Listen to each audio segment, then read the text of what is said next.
Hello and welcome to the It's All Virtual podcast with me, Lucy Jessica. And me, Rob Chandler.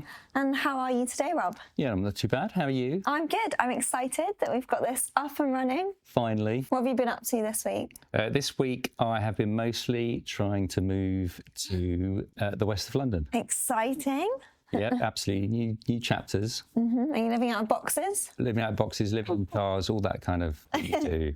Yeah, so we're getting there, which Nice. is good. Yeah, what about yourself? I have had my head in musicals and trying to put different singers into these musicals. Okay, Which has been go a on. bit different. So we've been putting Taylor Swift Right, into the Phantom of the Opera right. and blending them together in a nice, interesting jukebox musical. And this is your day job. Yeah, my weekend, my crazy wild weekends So spent let me just say, we're going to have Taylor Swift. in Phantom of the Opera. So she's going to be falling out of Well, her dead grandma, Marjorie, who she actually wrote a song about, is going to be the Phantom. And this Marjorie Phantom teaches Taylor how to become the Taylor Swift she is today. Well, we've got a hit on our hands, surely. In cinemas soon. That sounds amazing. It is. It's hard work, but that's what I've been up to. Well, that's cool. On with the podcast. So we're going to be talking about what's going on with virtual production in the world. We're going to be breaking down some VP shoots that we've both been on. Yep. And also answering or trying to answer some interesting questions. Yeah. We'll give it a go. Starting off, what have you seen that's been going on in the VP industry at the moment? Over the last few weeks, I've been to a few events. One of them was at Distortion Studios. What's Distortion Studios? Distortion Studios is a brand spanking new studio. They are based in Bristol, Nice. which is awesome. So Bristol and the rest of the country has access to a really, really high-tech virtual production studio. Amazing team, did some amazing showcase. They use sort of a hybrid, which is green screen and LED in the same space. Nice. Okay. So what's good about that? You can have the best of both worlds. LED and a green screen isn't either or. One is good for some things and the other is good for other things. That was great. The other thing was Final Pixel. Final Pixel is a creative agency, but they also do training. They are very focused on virtual production and they will take a virtual production idea from start to finish as well, which I think is really critical at the moment because it's really challenging and no one wants to make mistakes. So they had this great showcase at the old BBC TV Centre, which is in Wood Lane in West London, where they had a huge big LED wall and Was the camera LED tracking. wall like pop up? Did they bring it with them?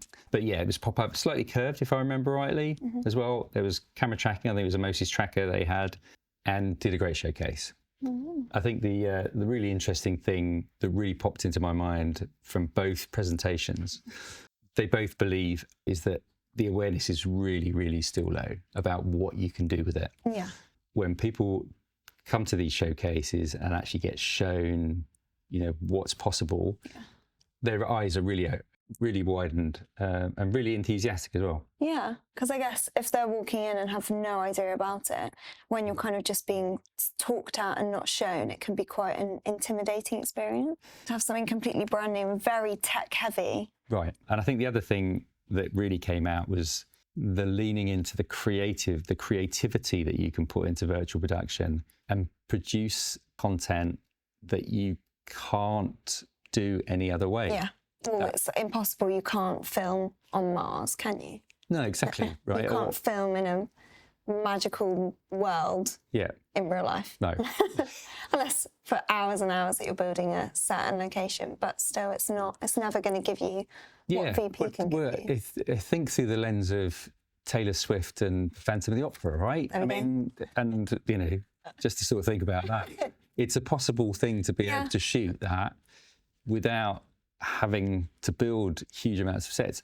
And that could even be just the idea to pitch it as well. Yeah. Right? I mean, it doesn't even need to be... Make a pilot or something, Make a pilot, right? It's like a pilot of a pilot, maybe, but that, I think that's the really interesting thing. And, these two presentations really were, both aligned to that. And I think a lot of, people are aligned to that as well. Nice. Yeah, it was cool.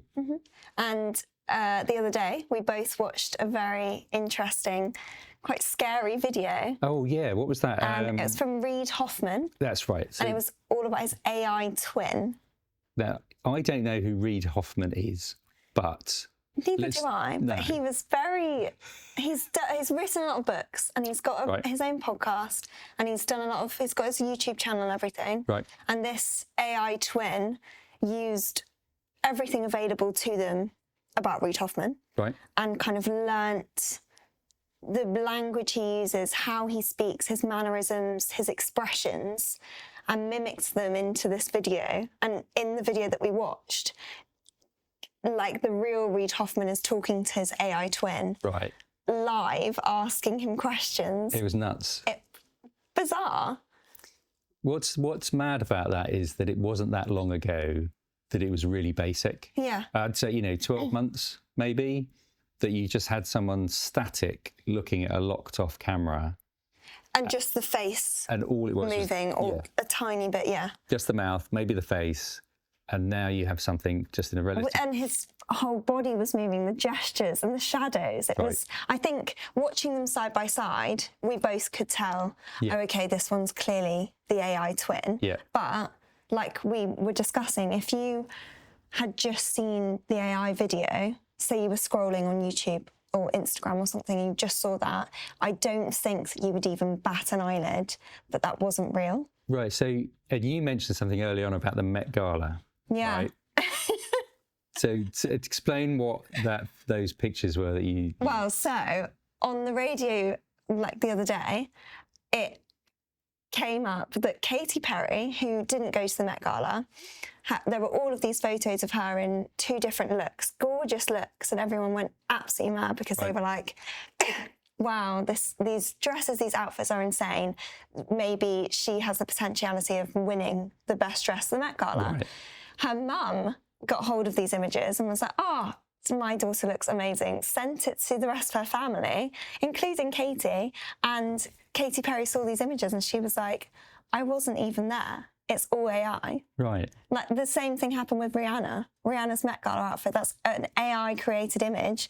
Rihanna said that she didn't make the Met Gala because of the flu or something. So imagine mixing the two together. So those know. are static pictures of Katy Perry and Rihanna. Add what you have just seen with Mr. Yeah. Hoffman, and then suddenly they're not just static pictures. You'll be having them walk down the red carpet. At the Met Gala, probably doing an interview. Right. Right. Even having an interview. That can't be that far away. I know.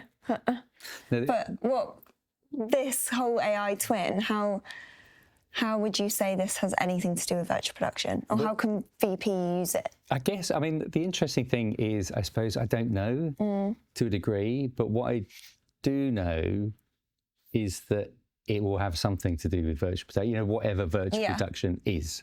Hopefully them using it more as a tool to help rather than to kind of overtake or replace anything. Well, yeah, yes. Who knows? Who knows? Right? It's hopefully... Maybe in a week we'll find out. Right. Hopefully storytellers will just work out how to play and tell stories with it, just as much as trying to take advantage of, selling their fashion at the Met Gala, which, might be the more challenging sort of part of that as well. So I don't know, but I think it's going to be something to watch for sure around story, about storytelling. Yeah, 100%.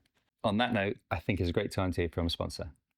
What is one of the most critical technologies that you need in virtual production? Really, to bring virtual production to life, or any shoot to life, you need camera movement. And in order to achieve that with virtual production, you need a really, really accurate camera tracking system. The Motus Star Tracker is one of, if not the best, camera tracking systems available. The whole unit sits with the camera, it's millimeter accurate, and with the VP Pro software, which integrates with Unreal Engine directly, it really brings shots to life.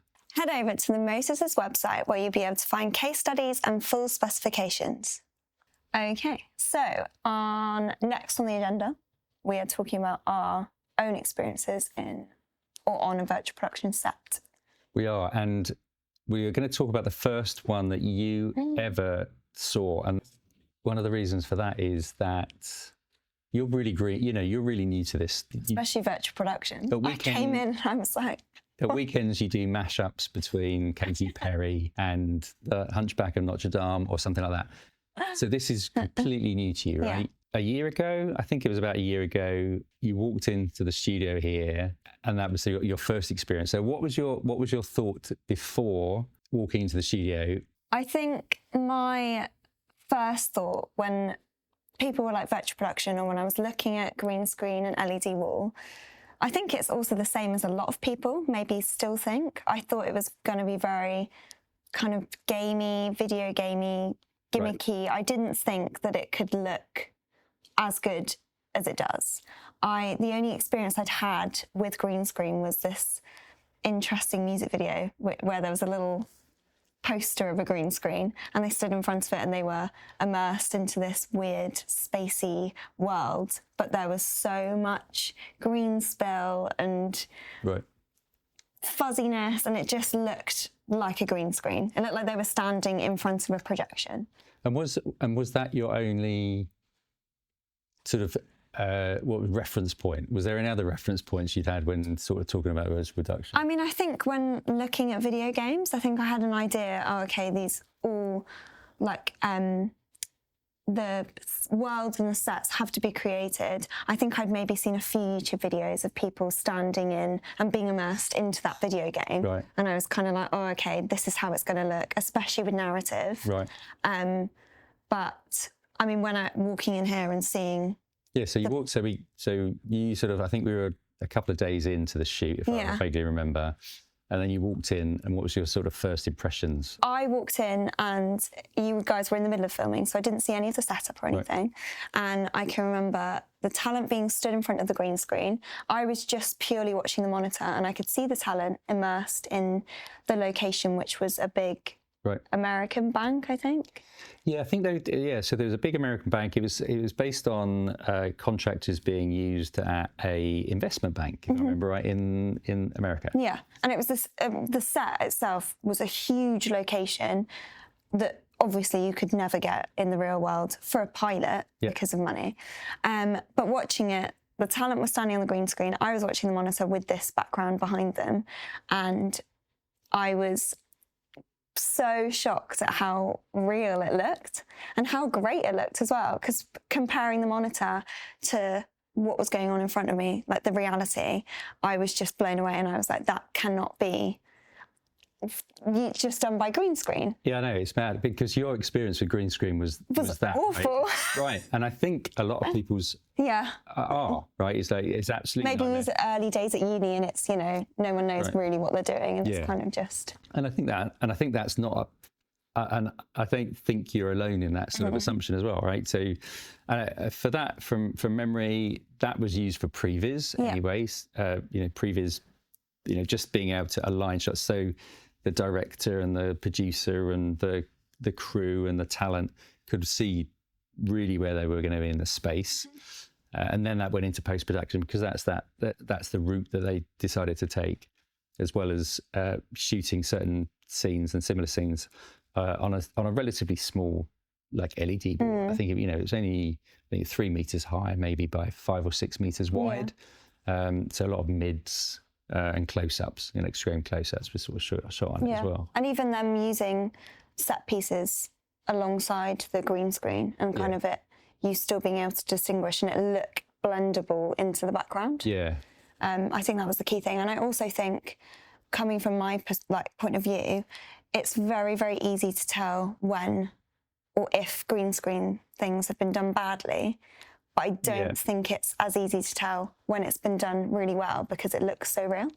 Yeah, and I mean, you'll hear that a lot when anyone sort of says about, where's VP used? It's like the best VP can't be seen. So it's really important that, lighting, the 3 rules of VP sort of tends to be lighting, because you can make it really work.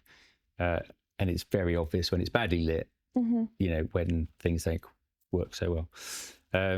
That was cool. That was your first really cool. Your first experience, right? So we might be able to talk to the DOP or the director, or even some of the talent, actually, just to get their perspective of using this sort of technology.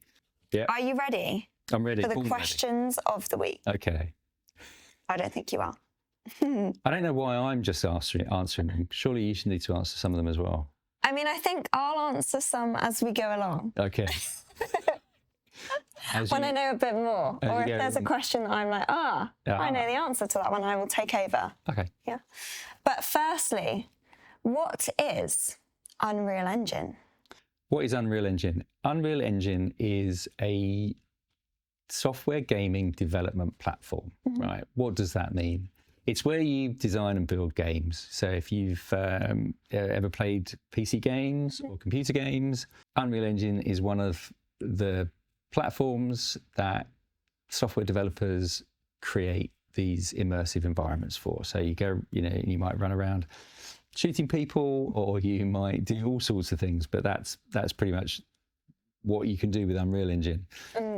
As a producer, why would I need to know about Unreal Engine? You need to know that that's where you design your 3D world in. You don't really need to know that it's Unreal Engine, Okay. Other than the fact that when you're talking to someone, you can ask them, is this going to be an Unreal Engine? But it's really where that 3D world is built. Unreal Engine just really lends itself to be able to use for virtual production. And is that the software that's kind of mostly used? Yeah, so it's pretty free. It's owned by a company called Epic Games. What's Epic Games? Epic Games is a big, large Company. company that do games. So I guess they Oh, so it's like a child of Epic Game. yeah, well, it's so Epic Games will have all of these. They will publish a lot of these computer games, but the tool that you use to build those games is Unreal Engine. That's effectively what it is. And that really lends itself to virtual production. Do you need to know what it is and what it can do? It just builds 3D worlds, and that's probably as much as you need to know as a producer or as those kinds of things. You can get really, really deep into it as well when you start to talk about color spaces and camera tracking and digital humans and AI and 2.5D versus 3D versus 2D and backplate. You can get really, really deep into it. But I think for most people, it's just that's where you create the 3D worlds. Well, great. That was a good answer to the question. Thank you. Nice. I think. I think, yeah. I'll probably get flamed online now. Haters going to hate, right? Anyway, that is the end of our first episode. Yeah, so thank you everyone for listening, and we will be around in the not too distant future with episode 2. If you want to hear more about what projects we're up to, then you can be watching some BTS on our Starting Pixel YouTube channel. And don't forget to like, follow and subscribe. Thanks for listening. Starting Pixel is a global virtual production community. Join to gain access to the members' chat rooms, talking non-technical and technical on all things virtual production. You can also subscribe to the It's All Virtual podcast, as well as a weekly chat room summary and a monthly newsletter, giving you early access to events, training, job opportunities, service listings, and more. Just go to startingpixel.com. That's startingpixel.com.